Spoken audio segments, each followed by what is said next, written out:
Hello, salut les techs, bienvenue, bienvenue. J'espère que vous allez toutes et tous très bien, que vous avez passé un très bon week-end. Donc on reprend les bonnes habitudes, on reprend le petit rendez-vous hebdomadaire qui est notre petit rendez-vous, notre petit animal à une bosse qui revient chaque semaine. Et on va parler pendant la demi-heure, 40 minutes qui vient, on va parler de tech, on va échanger un petit peu sur l'actualité, sur les choses qui m'ont marqué cette semaine. Et puis surtout, n'hésitez pas à interagir dans le chat, c'est là pour ça, posez vos questions, donnez un petit peu vos points de vue sur les sujets qu'on évoque, partagez des liens, surtout n'hésitez pas, on est là justement pour partager. Et on va tout de suite commencer par la petite news que j'avais pas postée cette semaine, parce que j'en avais pas parlé, ça m'était un petit peu sorti de la tête, mais j'aimerais parler de ce sujet qui est assez qui revient de temps en temps, mais pas très souvent, qui est le sujet de la sortie de FreeDOS. Donc FreeDOS, oui, on est en 2022 et on parle encore du DOS. Alors FreeDOS, qu'est-ce que c'est pour ceux qui ne connaissent pas? FreeDOS, c'est un logiciel libre, qui est un équivalent de MS-DOS, donc qui a été développé par un étudiant en 1994 de mémoire, suite à l'annonce de l'arrêt par Microsoft du support de MS-DOS, puisque de toute façon Microsoft Windows 95 arrivait avec sa version de DOS, on va dire un petit peu masquée dans le système d'exploitation. Et donc cet étudiant à l'époque a décidé de créer son propre clone de MS-DOS, donc, qui est devenu FreeDOS, donc qui a un développement qui est quand même assez lent, parce qu'il est quand même parti de zéro, mais dont le but c'était d'avoir une version libre d'un DOS qui soit indépendant de Microsoft et qui soit globalement le plus compatible possible avec l'environnement MS-DOS. Donc aujourd'hui, on peut se dire que c'est un peu anachronique d'avoir FreeDOS de disponible, mais au final, ça peut rendre quand même quelques services. Alors FreeDOS, il faut savoir qu'il est parfois installé, notamment sur des machines, des laptops ou des ordinateurs qui vous sont vendus sans OS. Très souvent, les constructeurs qui vendent des ordinateurs sans OS, alors je pense à Dell, mais il y en a pas mal d'autres qui le font, plutôt que de vous vendre une machine avec rien d'installé sur le disque dur, vous envoie la machine avec FreeDOS d'installer dessus, ce qui permet au moins de vérifier que le système fonctionne et d'avoir un minimum de choses dessus, même si effectivement aujourd'hui, en 2022, FreeDOS va pas nous servir à grand chose. À quoi va servir FreeDOS? Le plus souvent, ça va être pour exécuter de très vieux programmes des années 80-90 qu'on pourrait avoir besoin de réexécuter pour aller rechercher des données, des programmes de comptabilité ou même des jeux vidéo d'il y a 25 ou 30 ans. Donc là, pour le coup, c'est un usage qui s'y prête parfaitement, puisqu'aujourd'hui, la plupart des jeux qui ont été développés dans les années 80-90 ne fonctionnent plus vraiment sur nos systèmes. Alors on peut les faire tourner dans des émulateurs, comme DOSEMU, enfin ce genre de choses, mais c'est pas exactement la même chose puisqu'on passe par un émulateur. Là, l'idée c'est d'avoir un système d'exploitation qui soit capable de faire tourner les jeux ou les programmes sur du matériel réel, comme à l'époque. Donc voilà, donc je voulais vous partager ça, parce que je trouve que c'est toujours intéressant d'avoir un petit peu des systèmes d'exploitation, on va dire, dits alternatifs ou un petit peu anachroniques. Et donc, n'hésitez pas à aller jeter un œil, voir le tester, hein. Vous créez une machine virtuelle, vous l'installez dessus, puis vous allez pouvoir relancer un Doom ou que sais-je encore de l'époque. Donc voilà pour FreeDOS. Maintenant, je vais passer à la deuxième news dont j'ai parlé, je crois, hier ou avant-hier. Et hop, on va y passer tout de suite.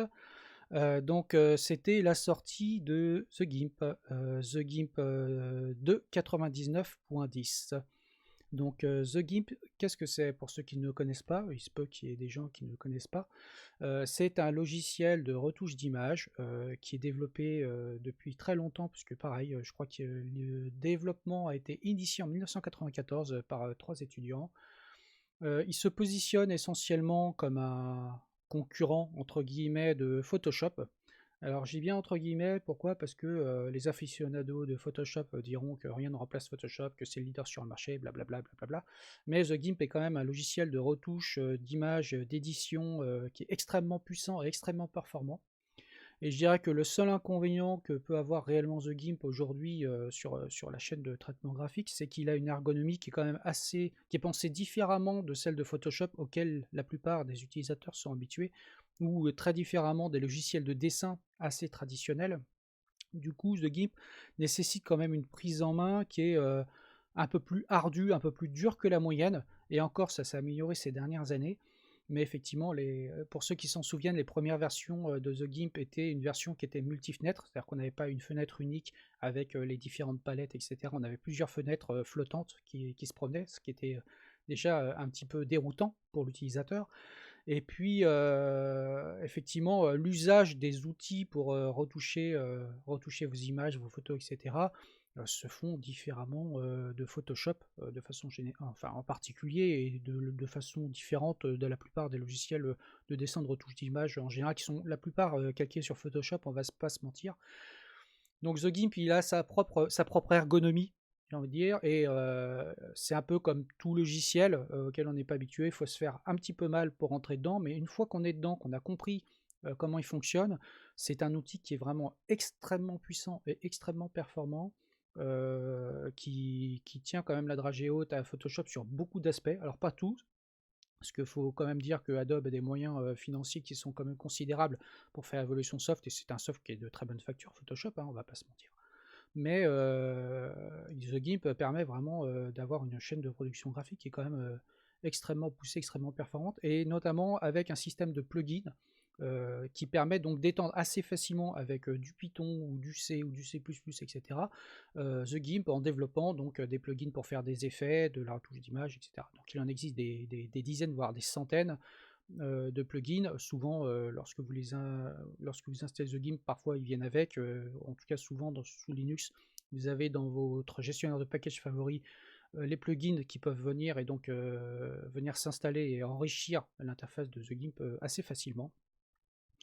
Et il faut dire que moi, c'est un outil, forcément, parce que toute ma chaîne informatique chez moi est libre, hein. Je travaille sous Linux et un peu de BSD, vous le savez. The GIMP fait partie, c'est un outil que j'utilise quotidiennement pour faire des captures d'images, des captures d'écran, fera de la retouche d'image, voire de la construction d'images. Une fois qu'on a compris le système de calque, ses outils, etc., on peut faire des trucs extrêmement poussés. Pour moi, c'est un très bon complément avec d'autres logiciels qui font partie de ma chaîne graphique, qui est Inkscape, dont j'ai déjà parlé, qui est un logiciel de dessin vectoriel très poussé. Là, je vous renvoie à la vidéo que j'avais faite il y a peut-être 15 jours de ça, où je parlais d'Inkscape, qui avait sorti sa dernière version. Et il y a aussi, évidemment, puisque je suis un photographe amateur éclairé, Darktable, que j'utilise, qui fait partie de ma chaîne aussi graphique, et donc qui me permet de développer les négatifs numériques de mes photos. Donc voilà. Donc quoi de neuf dans la version de GIMP aujourd'hui? Donc je vais revenir un petit peu dessus. Au final, la version de GIMP, alors pourquoi la 2.99? La 2.99, c'est la version de développement qui est la pré 3.0 que l'on attend depuis un petit moment. Alors, il se fait attendre parce que déjà, je parlais de la version 2.99, notamment sur Twitter, il y a plus d'un an de ça, déjà en novembre ou décembre 2020, oui c'est ça. Donc c'est la version de développement qui met beaucoup de temps à arriver. Pourquoi? Parce qu'en fait, c'est une refonte en profondeur du moteur de retouche d'image, en incluant beaucoup de choses, et aussi une refonte aussi en profondeur de l'ergonomie de The GIMP. Il y a beaucoup d'outils qui changent. Il y a aussi le fait que The GIMP passe à GTK3 complètement. Donc GTK3, et bientôt donc GTK4, parce qu'il y avait des reliquats des anciennes versions de GTK qui étaient dedans, et donc changer ces choses un petit peu en profondeur dans le soft, c'est pas si facile, parce que c'est quand même une grosse pièce de code. Et puis il faut dire aussi que The GIMP, l'équipe de développement n'est pas une grosse équipe, elle est l'idée notamment par des Français, il faut le savoir. Et c'est une toute petite équipe qui a aussi besoin de soutien, alors de soutien financier ou besoin en contribution, que ce soit de traduction, que ce soit de correction de bugs, que ce soit de fournir des nouvelles fonctionnalités. Voilà. Donc voilà, n'hésitez pas n'hésitez pas à contribuer si vous pouvez le faire, ne serait-ce que des fois faire des rapports de bug ou des petites corrections des pull requests, ce genre de choses, c'est quelque chose qui est quand même, je pense, assez apprécié, sachant que vraiment la version 2.99 augure une version 3 qui va être un véritable changement majeur, c'est pour ça d'ailleurs qu'elle va changer de version majeure pour le logiciel, avec vraiment beaucoup d'améliorations, et notamment on pense au support natif du CMYK depuis longtemps qui est très demandé, notamment dans tout ce qui est imprimerie. Donc avec le nouveau moteur de rendu, on va avoir droit justement à pouvoir travailler sur des images avec différents niveaux de profondeur de couleur, différents espaces de couleur, ce qui n'était pas forcément le cas avant. On va pouvoir passer d'un espace de couleur à l'autre, je crois même au niveau avoir des calques dans des espaces de couleurs différents. Enfin bon, bref, il y a plein de choses. N'hésitez pas à aller voir un petit peu la changelog. Voilà, moi j'attends The Gimp 3 avec impatience. Et donc, je ne sais pas s'il y a des questions dans le chat. Alors, le souci de The Gimp, c'est surtout la courbe d'apprentissage, elle est trop pentue. Ouais, effectivement, comme je le disais tout à l'heure, la Gimp est très pentue, mais je pense pas trop pentue, c'est comme tout soft. Je pense que les personnes qui arrivent directement sur Photoshop, la première fois, sont aussi un peu déroutées par l'interface qui est extrêmement touffue, parce que ce sont des logiciels performants, et on ne peut pas aborder The Gimp ou Photoshop uniquement comme un logiciel juste de dessin tout simple. Donc voilà, ce sont des outils qui sont très puissants, donc il faut les appréhender. Et c'est comme tout logiciel un peu puissant, il faut se faire un peu de mal pour rentrer dedans, dans la logique de l'outil et dans la puissance, comment on gère la puissance de ces outils. Donc, mais bon. Et en fait, pour faire un parallèle, alors vous savez que je suis aussi utilisateur de VI, c'est un peu comme VI, c'est-à-dire que VI est un éditeur de texte qui est extrêmement puissant, et la courbe d'apprentissage est un peu pentue aussi au début, mais c'est pareil parce qu'il y a une logique, il faut rentrer dans la logique de l'outil. Une fois qu'on a acquis un petit peu les réflexes, rentrer dedans, ça devient facile et on devient très productif rapidement et extrêmement performant en termes de production. Et c'est ça qui est super intéressant avec ce type d'outil. Mais effectivement, voilà, c'est comme le sport, comme beaucoup de choses. Il faut s'entraîner, il faut pratiquer pour pouvoir utiliser l'outil. Et puis se dire que j'arrive sur un outil et au bout de 5 minutes je le maîtrise complètement, je pense que c'est un petit peu utopique. Voilà. Sinon, pour la news suivante, j'en ai parlé ce week-end. Je vais vous afficher ça. Vous avez certainement vu, alors évidemment on parle depuis donc quelques jours de la guerre en Ukraine, qui est quand même un événement assez malheureux en Europe, mais bon, je ne veux pas parler de politique ici, je veux juste rebondir sur quelque chose qui est apparu et dont beaucoup de personnes sur les réseaux sociaux se sont posé la question en se disant, tiens, c'est bizarre, quand j'essaye d'accéder à certains sites russes, certains sites gouvernementaux ou de presse russe, je tombe sur une erreur 418, mais qu'est-ce que c'est que cette erreur 418? Alors cette fameuse erreur 418, c'est une erreur qui est assez intéressante et assez amusante. C'est une erreur qui veut dire je suis une théière. Donc 418, je suis une théière. On se dit, mais qu'est-ce que ça veut dire? Effectivement, il y a beaucoup de personnes qui sont arrivées sur les pages de Citrus qui disaient 418, I'm a typot. Alors, on pourrait se dire, mais qu'est-ce que c'est que ce truc délirant? Mais en fait, cette erreur 418, elle a été créée par l'IETF en 1998.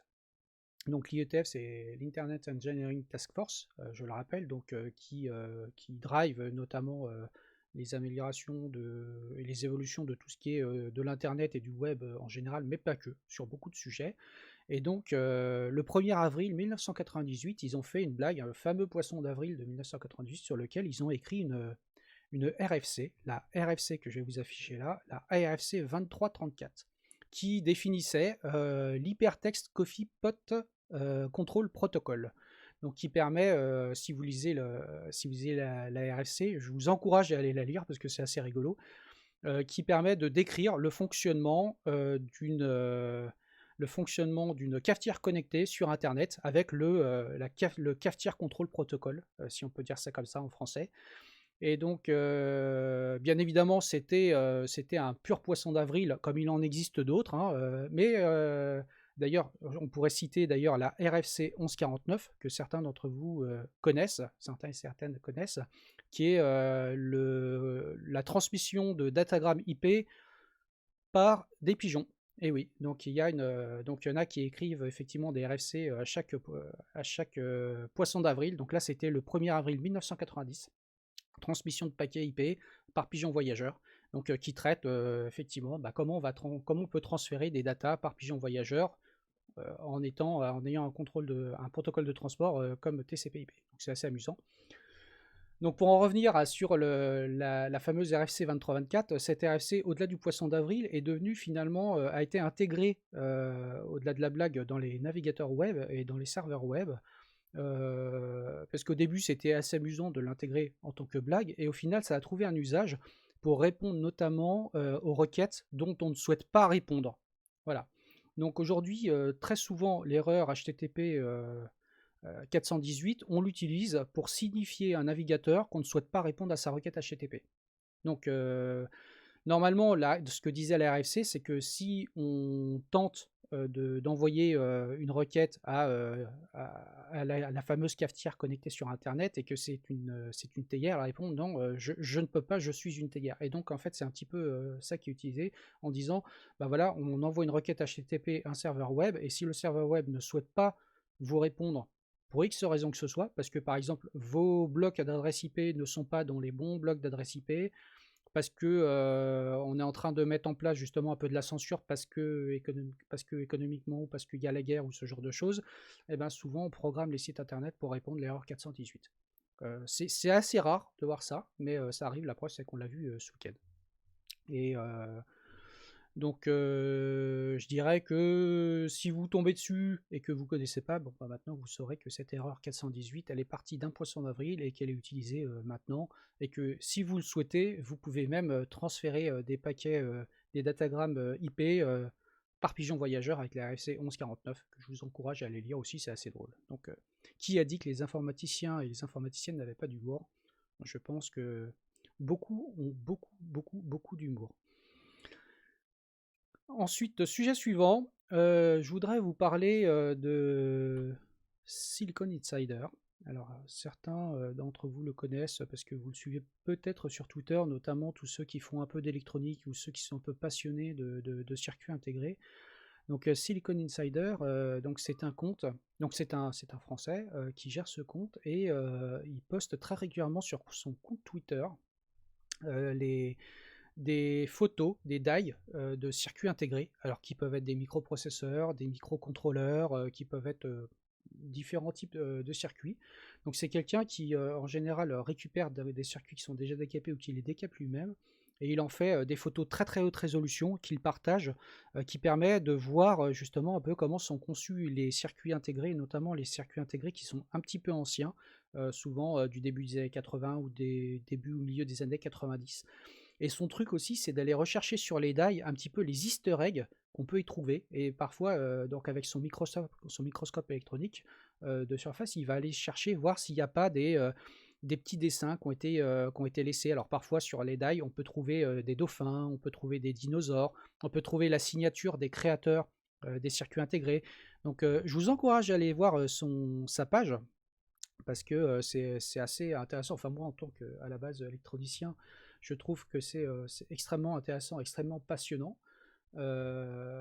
Et ce qui est assez amusant, c'est que voilà, on trouve des fois des trucs qu'on ne penserait pas. On se dit, bon, bah voilà, un circuit intégré, c'est un circuit intégré. Et puis des fois, on voit que ceux qui ont conçu ces circuits aussi parfois ont de l'humour et laissent des petits dessins, des petites marques, alors que normalement ces circuits n'ont pas vocation à être regardés au Microsoft, puisque le plus souvent ils sont déjà dans un boîtier, soit de résine, soit de silicium ou ce genre de choses, et donc n'ont pas vocation à être regardés au microscope, mais des fois on fait des petites découvertes.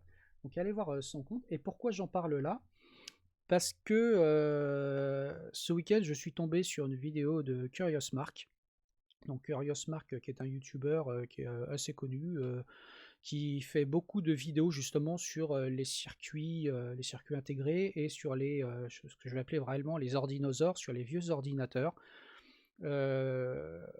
Il participe à la restauration de mémoire, à la restauration de l'ordinateur de bord d'Apollo.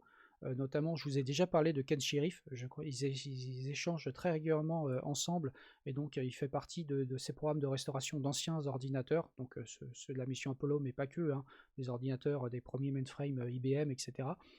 Donc c'est assez intéressant ce qu'il poste, donc allez voir ses vidéos YouTube. Et donc si j'en parle là, c'est parce que Curious Mark a fait une vidéo, a posté une vidéo ce week-end, il y a 2 jours je crois, justement sur Silicon Insider, donc qui est un Français qui s'appelle Antoine, et donc qu'il a interviewé et qui est allé voir un petit peu comment il travaille chez lui. Et donc c'est là où on voit comment Antoine travaille un petit peu sur ces sujets. Donc il a son propre Microsoft d'observation de surface qui est pilotable. C'est un Microsoft, de ce que j'ai cru comprendre, qu'il a fabriqué lui-même. Donc il a fabriqué le panneau de commande lui-même et il peut le piloter un petit peu comme il veut pour se déplacer sur le circuit, pour prendre les photos, etc. Et ce que j'ai oublié de vous dire, c'est qu'en plus Silicon Insider fait aussi des œuvres que l'on peut acheter. Et je pense que je vais me faire plaisir un de ces quatre, lui en acheter une. Oui, justement, il fait des photos de die très haute résolution qu'il met dans des cadres et qui vous vend avec le circuit original, etc. Donc allez voir, il fait des trucs vraiment super, super, super. Il poste ça régulièrement sur Twitter. J'ai vu même pas mal de tweetos qui ont acheté ses œuvres, si on peut dire. Donc c'est plutôt sympa ce qu'il fait. Et donc dans la vidéo de Curious Mark, on voit un petit peu les différentes passions qu'il a. Donc ce que je vous expliquais, son travail sur les circuits intégrés, comment il décapte les circuits intégrés, comment il les observe, ce qu'il en fait, etc. Et on apprend aussi de la même manière que c'est quelqu'un qui vient de l'archéologie, qui est passionné d'archéologie, donc il montre aussi dans la vidéo des pierres, des fossiles, ce genre de choses, etc. Et je découvre à la fin aussi que c'est un passionné de clavecin et qui joue extrêmement bien du clavecin. Il a l'air d'avoir un clavecin chez lui, donc ce qui est quand même assez original, je trouve. Donc allez voir la vidéo, hein, ça dure pas très longtemps, ça dure une dizaine de minutes. Je trouve que c'est hyper intéressant de parler de lui parce que je trouve que c'est un mec qui produit réellement du contenu de qualité sur Twitter assez régulièrement, qui vend des œuvres qui touchent réellement à la partie, comment je dirais, à notre partie, à l'électronique, et qui va donc nous permettre aussi de voir un petit peu comment sont faits les circuits intégrés. Et puis bon, voilà, c'est vraiment quelqu'un de très très intéressant. Donc voilà, n'hésitez pas à aller voir son compte Twitter et aller voir ce qu'il fait et d'aller voir aussi la vidéo de Curious Mark parce que j'ai trouvé ça plutôt original et je m'attendais pas effectivement à ce que Antoine, donc Silicon Insider, soit quelqu'un qui soit pas finalement quelque part à la base plus développeur comme nous, je dirais, ou électronicien, mais qu'il a aussi d'autres passions et d'autres cordes à son arc telles que l'archéologie, le clavecin, tout ça, etc. Donc je trouve ça super. Voilà. Pour la suite, eh ben justement, on parlait d'Antoine Silicon Insider juste avant, et en fait, je vous disais que certaines personnes ont acheté des œuvres à Silicon Insider, et notamment Nidouille, là, dont je vais afficher à l'écran sa page Twitter. Nidouille qui m'a dit qu'effectivement elle a déjà acheté des offres qui sont vraiment top quali, donc franchement n'hésitez pas. Et donc je voulais rebondir sur Nidouille, allez suivre aussi son compte, c'est vraiment super ce qu'elle fait. C'est quelqu'un qui travaille beaucoup sur tout ce qui est virtualisation, sur l'infrastructure, etc.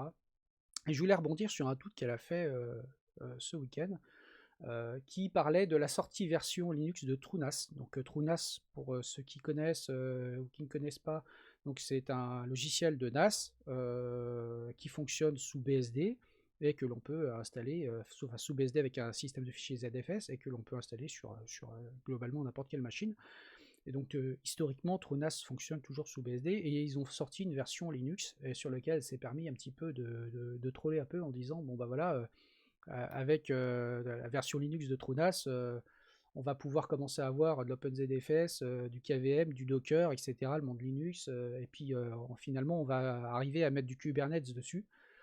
Et c'est assez amusant parce que ce tweet, au final, a déclenché un thread, je dirais, assez trollesque, Trolles qui est pas Trolles qui est pas Trollesque en même temps. C'est-à-dire qu'il y a eu des échanges que je vous encourage à aller lire, parce que tous les échanges, il n'y en a pas un qui est mieux que l'autre, ils sont assez pertinents, mais des personnes qui opposent leur vision un petit peu sur tout ce qui est virtualisation, puisqu'on a parlé de Kubernetes, en se disant, bon ben voilà, Kubernetes, on ne parle que de ça, tout le monde dit il faut faire que ça, Kubernetes c'est l'avenir, le reste c'est de la merde, faites pas du bare metal parce que c'est de la merde, etc. etc. Enfin bref.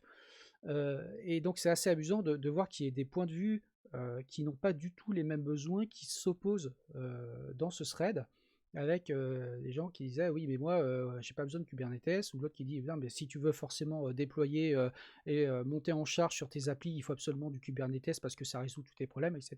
En fait, je pense que ce qui est important de voir dans ce thread, c'est surtout qu'on oppose quelque part des besoins entre les différentes personnes qui sont pas forcément, enfin pour lesquelles tout le monde n'a pas exactement les mêmes besoins. Alors je m'explique là-dessus.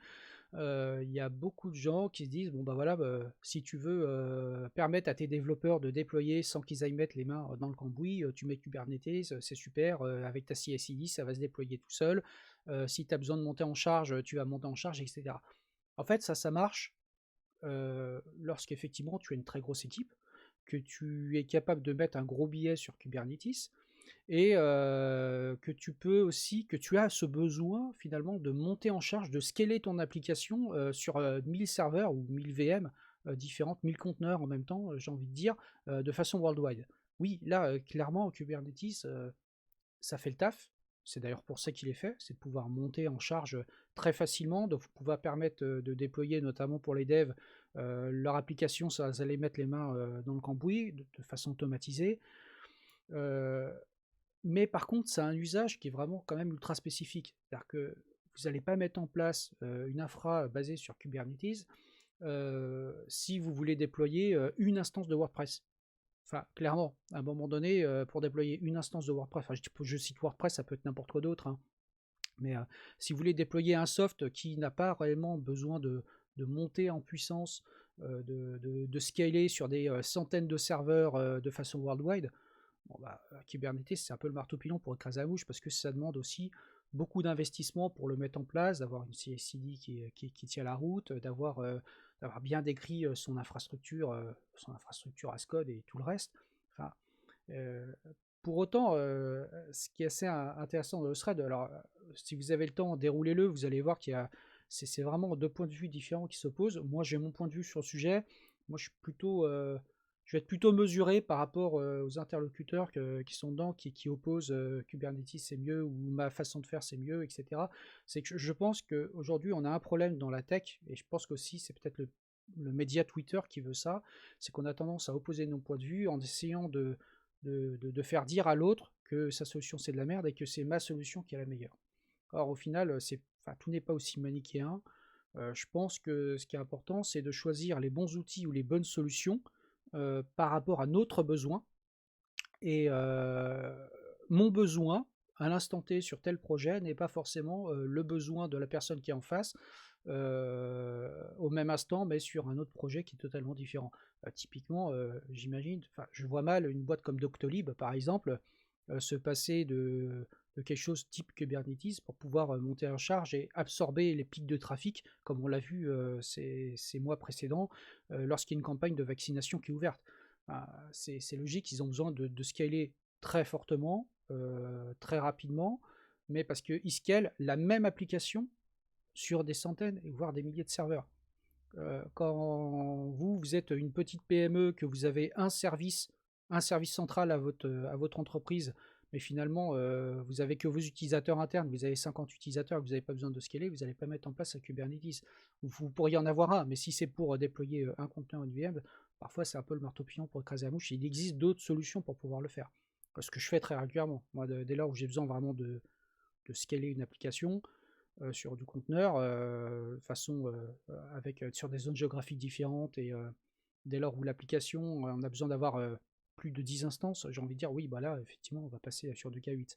Sinon, je vais pas mettre en place du K8 parce que je trouve que ça me demande trop de travail et trop d'énergie pour le faire.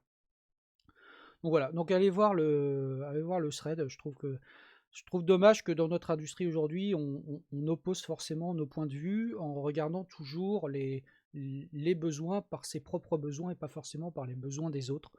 Je trouve que c'est intéressant de dire, bah ok, oui, moi j'utilise ça, mais parce que dans mon contexte ça fonctionne, ou toi tu utilises ça parce que dans ton contexte ça fonctionne, et je vais pas dire parce que moi ça fonctionne dans mon contexte, tu dois forcément utiliser ça, et K8 est un super outil, peut-être que demain il y en aura un autre, et, etc., etc.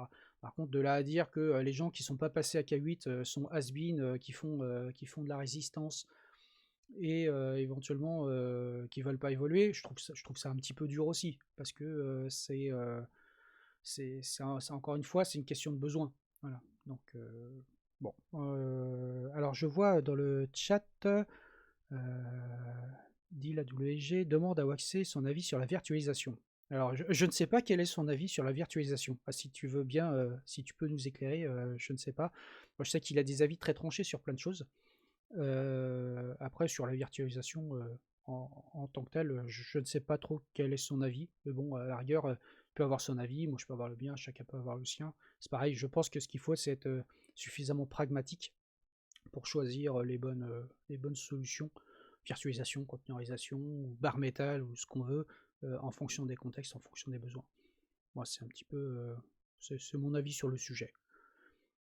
Donc voilà, et donc ce qui me permet de rebondir un petit peu donc, par rapport à ce que fait Nidouille, parce que ce tweet, elle a déclenché malgré elle un troll. Je pense que c'était pas voulu, c'était plutôt pour faire de l'humour, mais c'est finalement devenu un thread un peu trollesque. Mais n'hésitez pas à aller voir aussi son compte, parce que je trouve que ce qu'elle fait, c'est aussi assez intéressant, et notamment elle a un blog qu'elle a travaillé, qu'elle a ouvert il y a quelques mois, mais elle a fait un travail assez conséquent ces derniers temps, justement pour évaluer pardon, des solutions de virtualisation, des solutions d'hyperviseur de virtualisation. Donc je vais vous afficher ça à l'écran. Donc je vous remettrai tous les liens des différents sites et des différents liens que je vous ai montrés tout à l'heure. D'ailleurs, je vais vous mettre tout de suite, ça peut vous intéresser là. Hop. Voilà, donc allez voir un petit peu ce que fait Nidouille. Elle a fait un benchmark d'hyperviseur de virtualisation, et un benchmark qui est réellement assez poussé. Donc elle a montré quel matériel de test elle utilisait, quel type de réseau, les hyperviseurs qu'elle a testés, notamment XCPNG, Proxmox en version 7, d'abord en version 6 puis en version 7, ESXi, Hyper-V, enfin bref, elle a fait un certain nombre de benchmarks, donc elle a expliqué un petit peu la procédure qu'elle a adoptée sur sa page, et elle a produit un certain nombre de résultats qu'on peut trouver. Alors je crois qu'ils sont... Alors il faut aller explorer, je crois que c'est sur GitHub, où on va retrouver le résultat de tous les benchmarks. Mais elle a fait des benchmarks qui sont... voilà, voici les tests. Donc il y a tous les résultats qui sont sur openbenchmarking.org. Donc vous allez retrouver des résultats de performance au sens très large du terme, consommation mémoire, vitesse, etc. etc. Donc ça a été, j'ai trouvé que, enfin déjà c'était un travail qui était assez considérable. Je ne sais pas comment elle a fait, parce qu'elle s'est lancée vraiment dans un truc qui est hyper time consuming, et avec une approche assez robuste, je dirais, du test. Elle a vraiment fait le truc vraiment bien. C'était pas pris, ça n'a pas été pris par la légère, en se mettant dans les mêmes conditions de test à chaque fois, en tout cas les plus proches possibles pour qu'on puisse comparer ce qui est comparable. Et donc elle a sorti un certain nombre de résultats de test, et qui peuvent nourrir un petit peu la réflexion des gens lorsqu'on veut choisir telle ou telle solution. Bon, vous savez, je suis utilisateur de Proxmox VE depuis plusieurs années. Moi, j'aime bien cet environnement. Je sais que il y a XCPNG qui vaut aussi le détour, que j'ai jamais pris le temps de bien tester, mais j'ai vu qu'effectivement on tire réellement son épingle du jeu sur beaucoup de sujets, et les benchmarks qu'elle a fait m'ont mis le doigt effectivement sur certains points où il y a, notamment quand on fait de la virtualisation, je crois que c'était de Windows, il y a des fois des écarts de performance qui peuvent être assez importants. Donc bon, allez voir, les résultats des benchmarks parlent d'eux-mêmes. Donc elle a testé du Debian 11, du Windows, elle a testé donc de l'Ubuntu, voilà, Windows 2019 Core, voilà, donc elle a testé plein de choses. Et donc regardons si je prends Proxmox, hop, Voilà, et donc on se retrouve ici donc avec tous les résultats des tests. Plusieurs tests qu'elle a passés, hein, donc allez voir sa page, elle explique tous les tests qu'elle a passés et qui permettent de montrer de façon circonstanciée tous les chiffres par rapport à ce qu'elle a testé, les softs, la solution de virtualisation, laquelle tire plus son épingle du jeu, etc. etc. Donc voilà, donc c'est un travail qui est assez conséquent, je pense qu'il mérite d'être partagé. Notamment parce qu'il y a passé beaucoup de temps et je pense que c'est assez intéressant d'avoir quelque chose qui est chiffré et on trouve finalement pas beaucoup de sites qui existent aujourd'hui pour qui donnent des résultats réellement chiffrés sur le sujet de test des hyperviseurs et tout ça. Voilà. Et puis donc n'hésitez pas à aller suivre son compte Twitter. Elle poste très régulièrement des choses sur la virtualisation, sur le réseau, sur plein de choses. Voilà, moi j'aime beaucoup échanger avec elle. C'est quelqu'un vraiment de très sympa et puis qui est une personne qui est très compétente en plus sur tous ces sujets. Voilà, voilà. J'ai fait un petit peu le tour des liens que je voulais vous présenter aujourd'hui. Je ne sais pas si vous avez des remarques ou des choses que vous voulez partager dans le chat. Il nous reste, allez, encore même pas 5 minutes. Si vous voulez me partager des choses, des liens, sinon n'hésitez pas à me les envoyer directement via mon compte Twitter. Et puis je me ferai un plaisir de partager ou d'échanger avec vous. Donc, si on n'a pas d'autres sujets à aborder, je vais vous souhaiter une excellente semaine. Je vais vous dire donc à la semaine prochaine, même heure, 12h15, 12h20 par là. Et puis, je vous souhaite une très bonne semaine et à bientôt. Ciao, ciao, ciao, ciao.